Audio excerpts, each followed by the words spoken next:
الذين اصطفى أما بعد فأعوذ بالله من الشيطان الرجيم بسم الله الرحمن الرحيم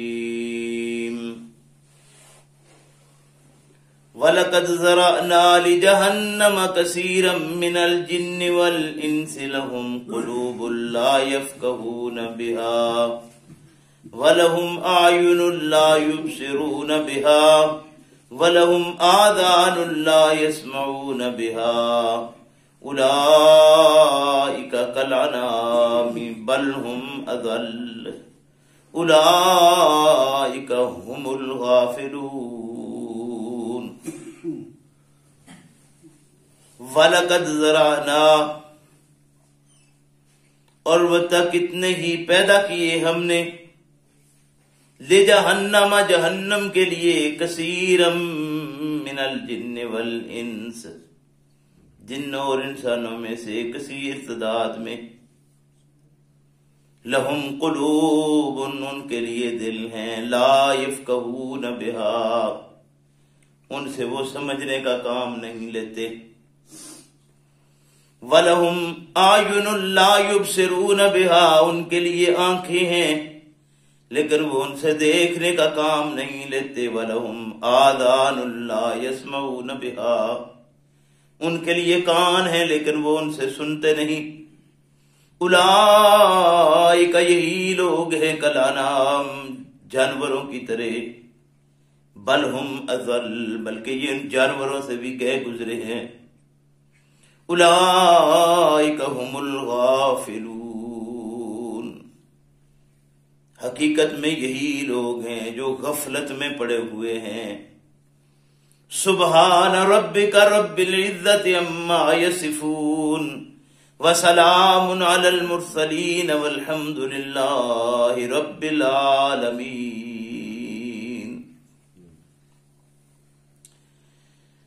میرے محترم بزرگوں بھائیوں، آج کے سبق میں سورہ الاعراف نامہ پارہ جو ہم نے پڑھا رات، سورہ الاعراف کی 179 نمبر آیت ہے جو آپ کے سامنے تلاوت کر کے ترجمہ کیا ہے۔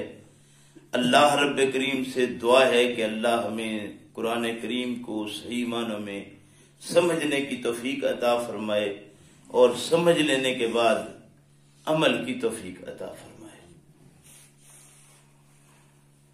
انسان جانوروں سے جو مختلف ہے اس کی وجہ صرف یہ ہے کہ اسے شعور دیا گیا ہے، ورنہ جانور بھی کھاتے ہیں، یہ کھاتا ہے، جیسے یہ کھاتا ہے وہ کھاتے ہیں، جیسے یہ پیتا ہے وہ پیتے ہیں، جیسے یہ اپنے معاملات کرتا ہے، حوائج و ضروریات اس کی ہیں، ظاہر ہے کہ کھانے پینے کے ساتھ جو دوسرے معاملات ہیں فضلات کے خارج کرنے کے وہ ان کے ساتھ بھی ہیں۔ انسان اولاد پیدا کرتا ہے وہ ان کی بھی ہوتی ہے، تو جانور میں اور اس میں اگر فرق کرنے والی کوئی شے تھی تو وہ عقل، فکر اور شعور ہے۔ پھر انسان دو طرح سے ہیں، ایک وہ ہیں جو چھپے ہوئے رہنے والے لوگ ہیں، جنگلات میں رہنے والے لوگ ہیں، جنگلی لوگ جو عام حالت میں دوسروں کے سامنے نہیں رہتے، اور دوسرے جو عام روٹین میں رہتے ہیں انہیں انس کہا گیا ہے۔ انس کہتے ہیں مانوس ہونے سے، یعنی وہ لوگ جو آبادیوں میں آباد رہتے ہیں، آبادیوں کے باسی ہیں، انہیں اللہ رب کریم نے انسانوں میں شمار کیا، اور وہ جو انسانی بستیوں سے دور ہیں یہ انسان ہی، لیکن وہ انسانی بستیوں میں نہیں رہتے بلکہ الگ تھلگ جنگلوں میں رہنے والے، بالکل مختلف ان کے ریتل سلسلے سارے ہر چیز مختلف ہے وہ انسان، کھاتے پیتے معاملات سارے ان کے انسانوں والے ہیں جس سے انسان ہے، لیکن بالکل انسانوں سے مختلف زندگی وہ اپنی بسر کر رہے ہیں۔ اللہ رب کریم نے انہیں بھی ساتھ شامل کیا ہے اس لیے کہ عقل، فکر، شعور انہیں بھی دیا ہے، وہ جہاں رہتے ہیں اپنا عقل شعور فکر وہ اپنی استعمال کر رہے ہیں. تو دراصل یہ جو جنت اور دوزخ ہے وہ اس عقل فکر اور شعور کو استعمال کر کے جو انسان کا کردار ہے اسی کے اوپر ہے. وہ اپنی عقل فکر استعمال کرتا ہے، شعور استعمال کرتا ہے، اس کے باوجود وہ برائیوں میں ضم ہے تو نتیجہ جہنم. اور عقل فکر شعور استعمال کرتا ہے اور اس کو استعمال کر کے وہ سیدھا رستہ اپنا لیتا ہے تو اللہ کے فضل و کرم سے آگے جنت میں فیض کریے. اتنی سی بات ہے مختصر سی. بس صرف آج کے سبق میں اللہ رب کریم ارشاد فرماتے ہیں وَلَقَدْ ذَرَأْنَا لِجَهَنَّمَ كَثِيرًا مِنَ الْجِنِّ وَالْإِنسِ. جنوں انسانوں میں سے کتنے ہی ایسے ہیں جنہیں بنایا ہی اس لیے گیا ہے کہ وہ دوزخ میں پھینک دیے جائیں. کیوں؟ فرمایا اس لیے کہ لہم قلوب لا یفقہون بہا. اللہ رب کریم نے انہیں دل دیے جو بات پھیرتے تھے. قلب کہتے ہیں اصل میں پھیرنے والی شے کو، جو چیز کو، یعنی ہمارے ہاں اکثر یہ بات کہی جاتی ہے کہ یار دو دلیلہ مطلب کیا ہے؟ یعنی دل تو دو نہیں ہے نا، مطلب یہ ہے کہ 2 3 4 باتیں ہیں جو اندر گھوم رہی ہیں اور یہ جو چیز گھماتی ہے نا اسے کہتے ہیں قلب عربی میں. ما لہم قلوب، ان کے لیے دل ہیں جو باتوں کو پھیرتے رہتے ہیں، حقیقت کی طرف آگاہی دیتے رہتے ہیں. لا یفقہون بہا، لیکن وہ ان سے سمجھنے کا کام نہیں کرتے.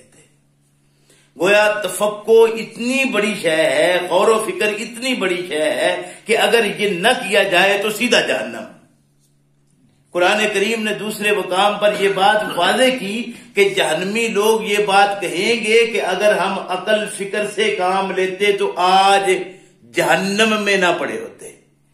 گویا دوزخ میں جانے کا سبب ایک یہ ہے کہ انسان اپنی عقل فکر اور شعور کو استعمال نہیں کرتا.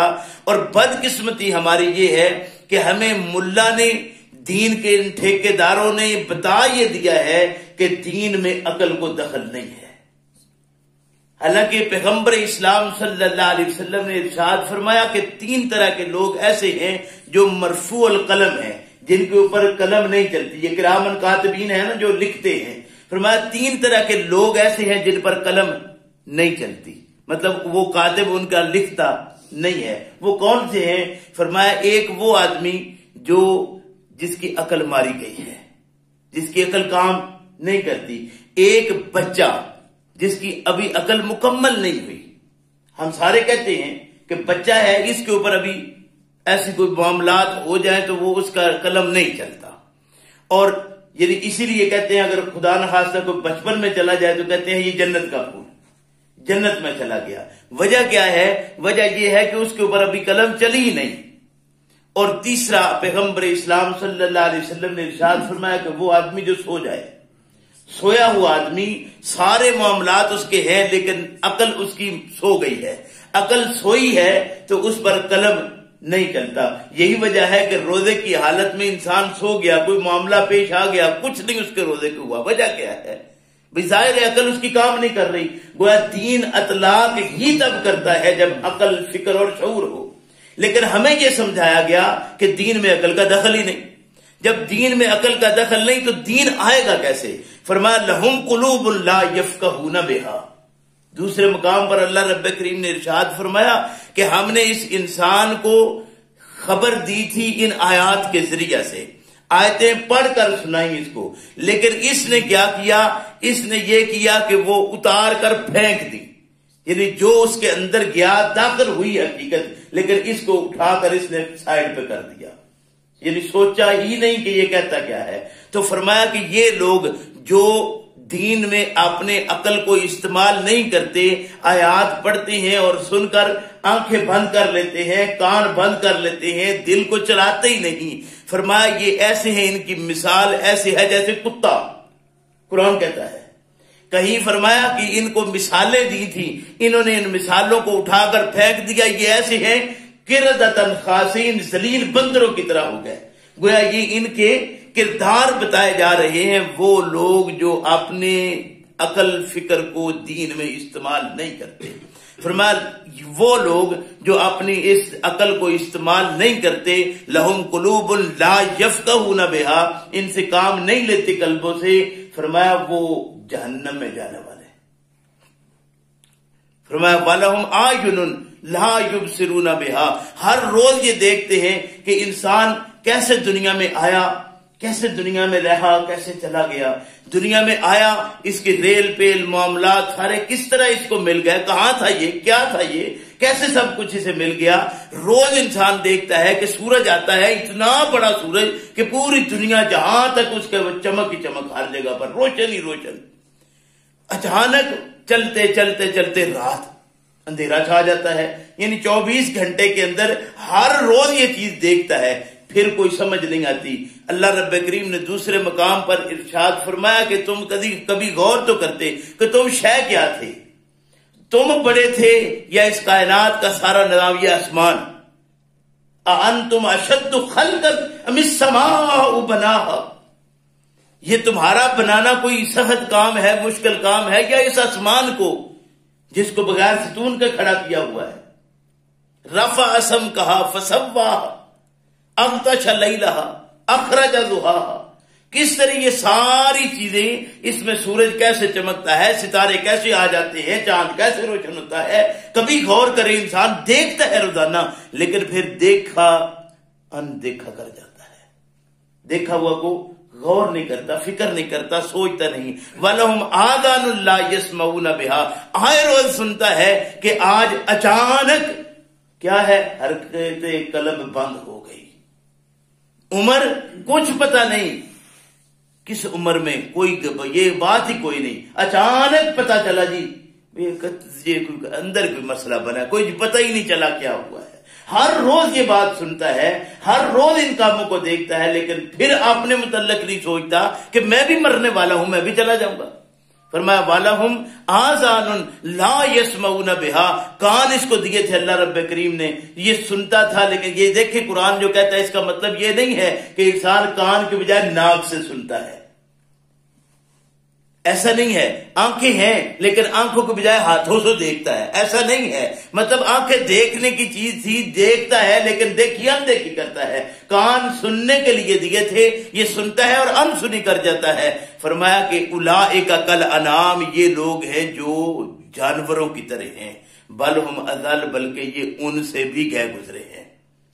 یہی وجہ ہے کہ قرآن کریم نے کہیں، میں عرض کر رہا ہوں، ان کو کتے کی مثال دی، کہیں بندر کی دی، کہیں گدھے کی مثال دے دی، یعنی قرآن کریم نے کئی طرح کی مثالیں، بلکہ کئی جگہ پر ان کو سور کے ساتھ بھی مثال دے دی کہ یہ ایسے کردار کے لوگ ہیں۔ فرمایا اولئک هم الغافلون، اصل میں معاملہ کیا ہے؟ معاملہ یہ ہے کہ یہ یکلم غفلت میں پڑے ہوئے ہیں، غفلت میں ڈوبے ہوئے ہیں، ان کو اس بات کی طرف خیال ہی نہیں کبھی آیا۔ اگر یہ تھوڑا سا خیال کرتے تو یہ غور و فکر کرتے تو ان کے استدلال کے لیے اتنی چیزیں تھیں کہ یہ ہر ایک چیز کی طرف بھی ذرا نظر اٹھاتے۔ فرمایا تم تو وہ ہو کہ روزانہ جاتے ہو اپنے جانوروں کے نیچے بیٹھتے ہو، دودھ خالص نکالتے ہو، کیا کھلایا تھا، اس کا گوبر اکٹھا کرتے ہو سائڈ پر، پھر اس کو خشک کرتے ہو، پھر اس سے جلانے کا کام لیتے ہو، اس کے گوبر کو آپ لے جاتے ہو اپنی زمینوں کے لیے، آپ بہترین گوبر کو اس کی کھاد کے طور پر استعمال کرتے ہو۔ یعنی کتنی چیزیں ہیں، کس طرح کی چیزیں ہیں کہ انسان غور کرتا، فکر کرتا تو ہر ایک چیز کے اندر انسان کے لیے مثالیں تھی تفہیم کے لیے، لیکن ہم نے تفہیم لینا حرام سمجھا۔ اللہ فرماتے ہیں کہ یہ وجہ ہے کہ یہ غفلت میں پڑے ہیں، اور غفلت کا نتیجہ کیا ہے؟ غفلت کا نتیجہ دوزخ ہے۔ قرآن کہتا ہے دوزخ سے بچنا چاہتے ہیں، ہم سارے یہ چاہتے ہیں کہ دوزخ سے بچیں، تو اس کا ایک ہی طریقہ ہے کہ غفلت سے نکلیے، قرآن کی طرف آئیے، اسے سمجھنے کی کوشش کیجیے۔ اللہ مجھے آپ کو سمجھ کی توفیق عطا فرمائے۔ ربنا لا تزغ قلوبنا بعد إذ هديتنا وهب لنا من لدنك رحمة إنك أنت الوهاب۔ الحمد للہ رب العالمین والصلاة والسلام علی رسولہ الکریم۔ اللہم صلی علی محمد وعلی آل محمد کما صلیت علی ابراہیم وعلی آل ابراہیم انک حمید مجید۔ اللہم بارک علی محمد وعلی آل محمد کما بارکت علی ابراہیم وعلی آل ابراہیم انک حمید مجید۔ اللہم اید الاسلام والمسلمین، اللہم اید الاسلام والمسلمین، اللہم فقہنا فی الدین۔ ربنا اصرف عنا عذاب جہنم، ربنا اصرف عنا عذاب جہنم، ربنا اصرف عنا عذاب جہنم ان عذابها کان غراما انها ساءت مستقرا ومقاما۔ یا اللہ جہنم کی آگ سے محفوظ فرما، یا اللہ دوزخ کی آگ سے بچا دے، یا اللہ دوزخ کی آگ سے بچا دے، یا اللہ اس دنیا کے اندر جب تک وقت دیا اللہ سمجھنے کی توفیق عطا فرما، یا اللہ یہ سننا سنانا یا اللہ اپنی بارگاہ میں قبول فرما، اور ہمیں سیدھے راستے پر سن سنا کر عمل کرنے کی اللہ توفیق عطا فرما۔ یا اللہ ہم گناہ گار ہیں، سیاہ کار ہیں، خطا کار ہیں، تیرے سامنے ہاتھ پھیلائے ہیں، اللہ ہمارے ہاتھوں کو اپنی بارگاہ میں قبول فرما، اور ہمارے لیے وہ رستہ متعین فرما جو جنت کا رستہ ہے، جو نبی کریم صلی اللہ علیہ وسلم کا دیا ہوا رستہ ہے، جو صالحین کا رستہ ہے، جو صدیقین کا رستہ ہے، جو شہداء کا رستہ ہے۔ اللہ وہ رستہ ہمیں اپنانے کی توفیق عطا فرما۔ ربنا تقبل منا انک انت السمیع العلیم وتب علینا انک انت التواب الرحیم۔ سبحان ربک رب العزۃ عما یصفون وسلام